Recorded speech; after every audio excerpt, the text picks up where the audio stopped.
এই যে আমার বাড়ি, এখানে দুইটা বাড়ি, ঠিক আছে? এখানে দুইটা বাড়ি আছে। এই রাস্তাটা, এই যে দুইটা, এইখানে একটা বাড়ি, এই রাস্তাটা আমার একটা ভ্যান ঢোকার রাস্তা হয় না, ঠিক আছে? ভ্যান ঢোকার রাস্তা নাই। তাহলে এটা কি করা যায় বলেন, আপনারাই বলেন। না ভ্যান ঢুকতে পারে, না বাড়িতে কোনো কিছু ঢুকতে পারে। এটা নিয়ে কিন্তু কে চালাবে এখনই? এটা যদি আপনারা সংশোধন না করেন, যা হইতে পারে হইতে পারে। প্রধান পঞ্চায়েতকে আজকে আমি এটাকে কম দিয়ে রাখবো। এটা সিদ্ধান্ত যদি না করে কেউ ফেসলা, এই দুই বাড়ির জন্য।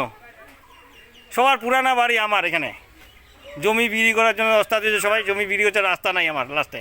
আমি কেউ থাকে না বাড়িতে, এদিকে বেড়া টেড়া দিয়ে রাখছে, ঠিক আছে? আগে সংশোধন মামলার কোথায় হিসাবে যেন বেড়াটা ঠিক হয়, রাস্তাটার জন্য ঠিক হয়। আর যদি না হয় অন্যরকম ব্যবস্থা আছে।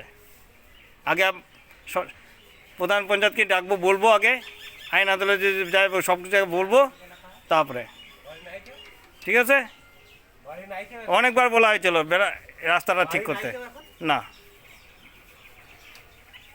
আপনারা আগে দেখেন, এই যে রাস্তাটা একটা গাড়ি ঢোকার রাস্তা ছিল সবার আগে, আমাদের বাড়ি একটা গাড়ি ঢোকার রাস্তা ছিল, এখন গাড়ি ঢোকার রাস্তা নেই, সব বাড়ি জমি। এই জমি নিয়ে দেখো কেচাল।